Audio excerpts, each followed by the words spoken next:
York City's preeminent trial attorney and quintessential New Yorker, attorney Arthur Idala.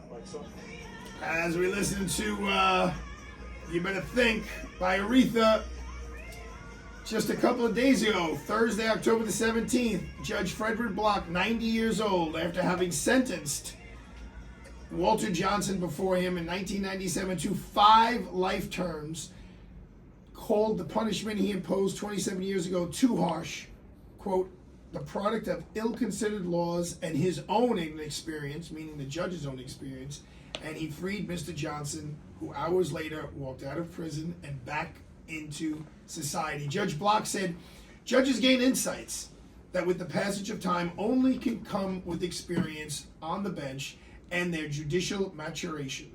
Just like prisoners who have evolved into better human beings during their lengthy periods of incarceration, judges also evolve with the passage of years on the bench. And 90-year-old Judge Block has written a book called A Second Chance. A federal judge decides who deserves it, meaning who deserves a second chance. Walter Johnson is here with me in studio, which is also my law firm. He's here with his beautiful wife, Coach Coco, who's got her camera out and she's doing her thing. So, Walter, we got to just talk to the folks a little bit about, how you wound up in prison. So, I read some of what Judge Block wrote. Back in the day, you mentioned your mom was a Jehovah's Witness, but you robbed some of the Jehovah's Witnesses? Yes, I did. Okay. And did you actually go to trial and get sentenced to these 5 life terms? Or was Yes, I this did. Okay. And who was your lawyer at the trial? My lawyer was Kevin Keating. Oh, okay. I know. Kevin J. Keating. I know who that is as Okay. well. And is that the judge who that's the case that you got sentenced for all of them? Yes. Okay. Yes. Tell the ladies and gentlemen of the jury what the tell the ladies and gentlemen who are listening, not of the jury, what loosely what the facts were that you went to trial on. What were you accused of? What were you convicted of? That I robbed drug dealers. Okay. They said that it was a hot. Did you rob them of money or did you rob them of drugs or both? They said that my intentions was to rob them of money, drugs. That we was after drugs, and that we robbed them for money and personal properties and things of that nature. Okay. And you remember going to trial? Yes, I do. How old were you when you went to trial? Your 30s? Yes, Okay. in my 30s. And you already had several other cases, Yes, other I did. convictions behind you, correct? Yes. All right. So you're standing there for sentencing, Yes. and the judge hands down 5 life terms. Yes. Judge tells you you're never going home again. You're never going to go see the park, the sunlight, vacations, no family, no birthday, no nothing. If you remember 27 years ago, what happens to your body, to your spine, to your brain, to your fingers, to your toes? It was like the worst thing that could have ever happened to me in my life. I knew I was a bad guy, but when I got 5 life sentences, I just felt like that was really, really, really, really harsh. And that it was a lot of time. 1 life sentence is a lifetime. So I was like, with 1 life sentence, maybe one day I'll get a chance to go home. But with 5, you want to make sure no parole board anywhere was going to let you out. yes. And so you where'd you wind up going first, prison-wise? While I was in prison, the first Well, place... let me back up. At your trial, at your sentencing, was there any family there supporting you? Yes, there was family members there supporting me. And I'm not gonna lie. The funny thing about it is that I felt that Judge Block was the worst guy in the world when he hit me with that. Yeah, well, At that time. I understand that. Yeah. And before we get to you going in prison, if you're talking to parents out there right now, Right. whose kids are on that road where they can take the high road or take the low road, Right. knowing what you know now, how old are you? 61? 61. 61? Knowing what you know now, what would you tell those mothers and fathers about their kids who are maybe headed in the wrong direction? I would tell those parents to take a special interest in their children and don't take the company that their children keep for granted. You know, sometimes, like me, I had lived a double life because my mom was a Jehovah's Witness. But when I was in the street, I hung out with older guys. And you know, when you're young, they use you. But you want to be accepted. And a lot of times when you come, if it's a community, a bad community, if a child is fearful, they could be manipulated into doing things that they wouldn't normally do. But because they want to be accepted and they want to feel protected. So parents should definitely be keeping an eye on the company their children are keeping. That's your first and foremost. And find out about the family members of the people. I got you. So it's not just the kids. Yeah. It's not just the kids. Before we get into your period of incarceration, King TuT, what's that all about? My name is TuT. My mother named me TuT. How come I got Walter Johnson in front of me? Well, Walter Johnson is also my name. But my mother named me TuT as a namesake. My brother name was TuT. So she named me after him. That was the name they gave me. But what happened is, years ago when I had gotten arrested, the officer, he was the one who named me King TuT. What had happened is that while they was arresting me, and my mom had to come to the precinct, and they spoke to her, and they asked did I have any other names. So she told them, yes, his name is TuT. So the officer told his commander that my name was TuT, and the commander eventually said King TuT. So my mother told him my name is not King TuT, it's TuT, period. But he said he's King TuT because he's from Kings County. So there's another TuT in Queens. Well, Judge Block grabbed that name, and when he sent you, he referred to you as a street legend known as King TuT, a classic example of a person who has to be incapacitated so society is protected against you. That was what he told you on the record before he sentenced you to 5. Were you ever charged a homicide? No. Okay. So it was mostly robberies, drugs, assaults? No, not drugs, just robberies. Just robberies. Okay. Well, you were convicted of cocaine possession, witness tampering, that case. Yes. That case. Oh, I thought you meant prior. No. Yeah, in Robberies. trial. Yeah, I was found. And when you would rob people, you use guns, knives? Guns. Yeah. And you get the guns on the street? Yes. Okay. Don't worry, you can't get in trouble anymore. Don't worry, it's okay. Usually the guns will be taken from other street people. Right, that's what I'm saying. Yeah. All right, so you get incarcerated and you know you're going to live the rest of your life in jail. Right. You made a decision to make that time in jail a constructive time in jail. Yes. Tell the ladies and gentlemen of the radio audience what your period of time. First of all, what you had been in jail before your trial, so that was not a new. Now, had you been into a federal jail or just like Rikers? I've been upstate. Right. And I did 2 bids upstate. How long were those New York State bids? 2 years, 3 years. 2 to 6. Well, it was a 3 to 6, and a 4 to 8. Okay, tell the ladies and gentlemen who are listening the difference between being in state jail and federal jail. The difference with being in state and federal is that the facilities, the food, the correction officers, the whole nine. When they send you to the feds, all right, when you're in the state, you usually with guys from the same state or same community you from, but it's usually that state. And the state have you got guys in the state while doing their time. They really, from when I was in the state, it wasn't really mandatory to follow certain rules.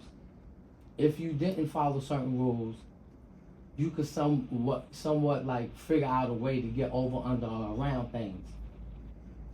In the federal system, they have a very, very strong structure.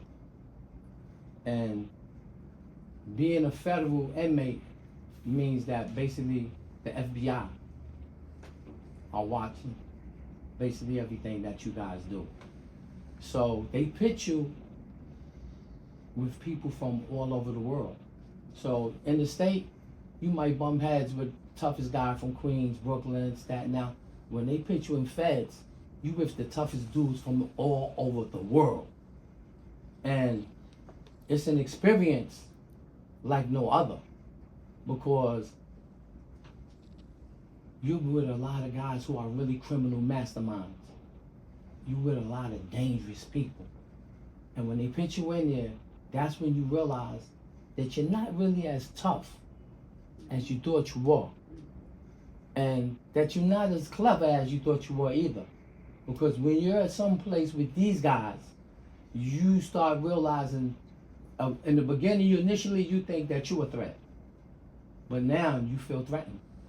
And now you realize that you're human and that you could be touched like anybody else. That was pretty gripping there, Walter. What, am I supposed to call you Walter or Tut? It doesn't matter. I'm going to call you Coco's boy. Okay. So you guys stayed married through this whole experience?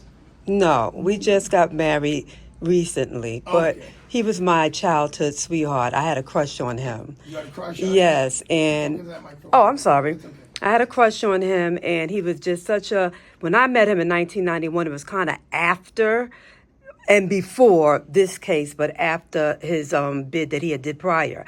So he was such a respectable guy. Wait a minute, And so, 1991, you weren't even born yet.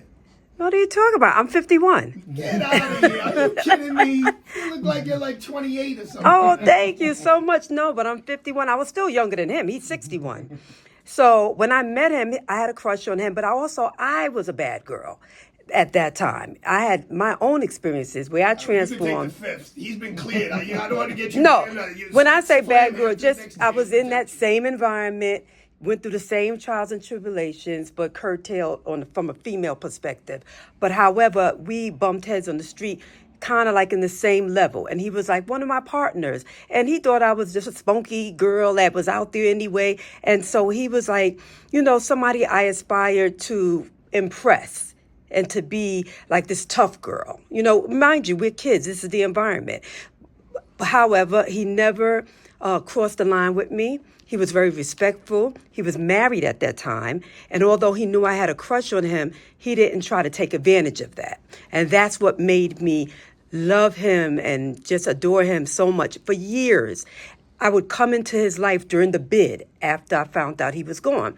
And he would never want to take the next step. He had already divorced his wife, and he wouldn't want to mess with me because he said he didn't want to bring me into his bid. And I respected that. So finally, in 2021, I contacted him again, and this time he was receptive. And we've been together ever since, and All right, we I gotta reunited. ask you a question. Yes. I don't mean to be out of line. No, you don't have to. I don't I'm an know- open book. I don't know the answer to this question, but when you're in the feds, is there conjugal visits? No. I wish there were, but no. The state do. The state has conjugal visits, which means they give you you go to a trailer for a couple of hours. Yes. Okay, but there's none of that in the feds. No. None of that. So again, this is a show where we just call it like it is. You're a beautiful woman. Oh, by thank all you. accounts. Okay. You're going to get married to a guy who's going to spend the rest of his life in prison? That's Because I believed in my heart that he would come home. And I put it in the universe. I've been shopping for him. You see, he's So a... you owe this to her, not to Judge Block? Is that what's going on here? No, we owe Judge Block. I love Judge Block. Let that be known. Because that man, I was sitting in the courtroom when he did the hearing. And that man spoke Walter, in were you his the courtroom defense. when he did the On the phone. But I wasn't physically But present. that mankind Judge Block spoke so, his whole attitude was like God was speaking through him. I thought he was the lawyer defending him. And shout out to his actual lawyer, Miss Mia Geisenberg. How you say her name? Mia Eisner, Ginsburg. Yes, Mia Eisner Ginsburg, wonderful attorney. She did an amazing job. That Judge Block, I don't know what got into him, Well, but 90 years old, 90 years experience. I just want to get back to Walter. For a Okay. second, because it's fascinating. Look, you guys could be here for 3 days. I could interview. okay. In terms of the difference between the two facilities, though, is there a physical difference between the housing, the food, and everything between the state Yes. facility? Well, tell the listeners about that. To me, in the state, they feed you garbage. I mean, What about the actual dorm room and the actual paint on the wall and the cot you sleep on? everything in the state from what I remember, if you Nasty. it's nasty in comparison to the federal system. And in terms of like holidays and stuff, like when you were locked up for all those years, 27 years in the feds, did they do something for you for Christmas and They for always Thanksgiving did. and Easter Always. and whatever? And the feds, holidays, everybody celebrating. You getting turkey, you getting stuffing, you getting all different types of other meat. 27 years you were in there and you never got in trouble, right? No. No tickets, no disciplinaries. Yes, No. Stephen. Walter gained notoriety. Wait, move that microphone over here, please. Go ahead. Walter gained notoriety in the United States criminal history by his alleged involvement in the murder of a major rapper by the name of Tupac. Oh yeah.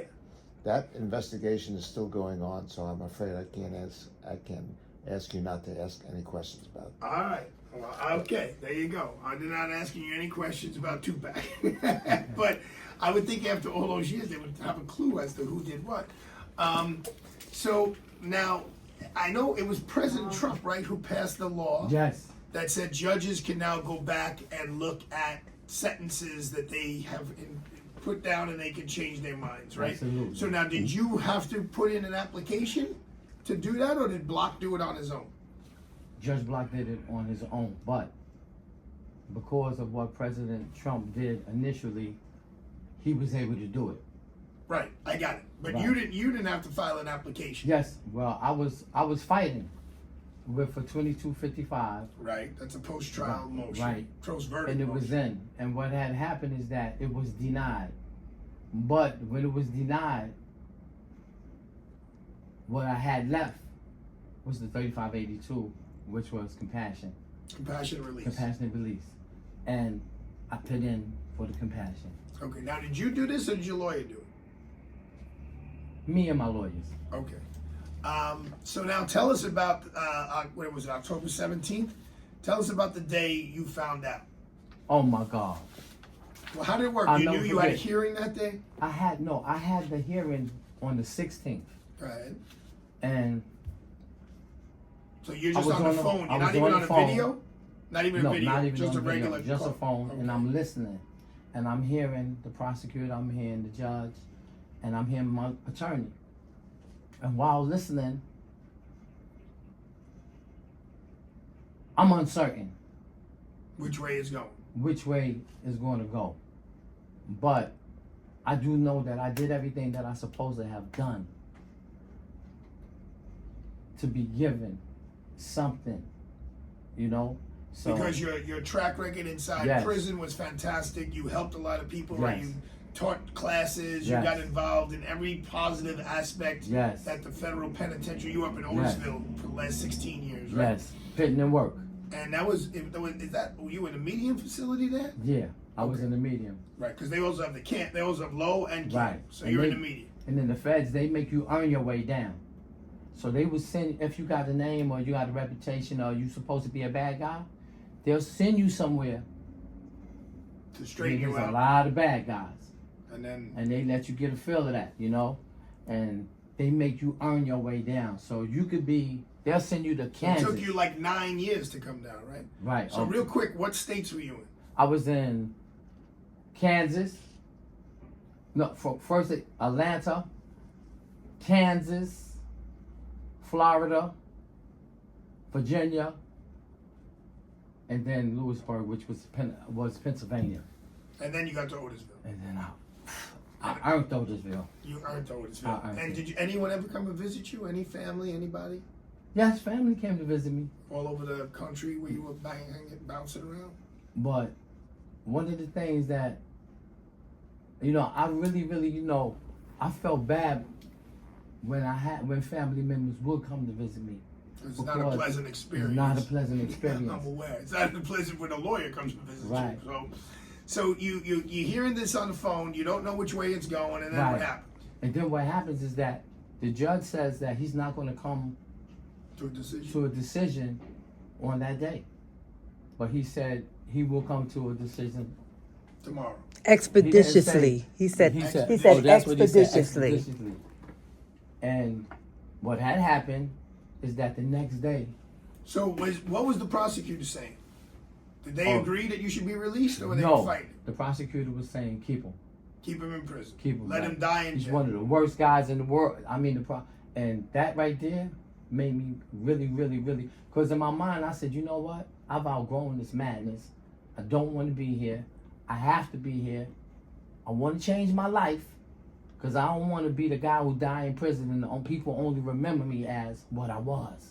So I was saying to myself, I'm going to put in some work, and hopefully I'll be able to change the narrative. And we made a lot. I mean, we made some progress with the programs. But what had happened is that Judge Block, well, my counselor came to my cell, and he told me that I had to make a phone call. And I was like, a phone call for what? He said, you This got is the next day? The next day, Okay. that morning. And he said, your lawyer wants to speak to you. I said, so in my mind, I said, if my lawyer wants to speak to me, it might be bad news. Well, that's not normal either, right? It's not normal. Okay. So go ahead. So when I went in and they put me on the phone and I spoke, Where are you, in a counselor's office? Where are you getting this phone call? they have a special phone call for attorney calls. So it's a little private. Yeah, it's a private. Go ahead. And when I got on the phone, she told me, she was like, hello, Walter. She said, are you getting a visit today? And I said, yes, my wife is coming to visit me. So she's like, well, you be coming home with her. And I feel it.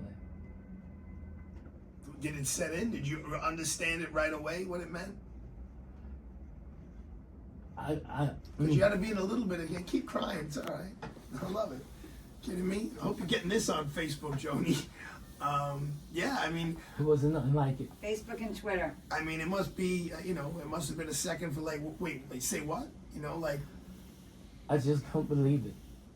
And I thought that I would probably get 50 years if anything changed, but he freed me.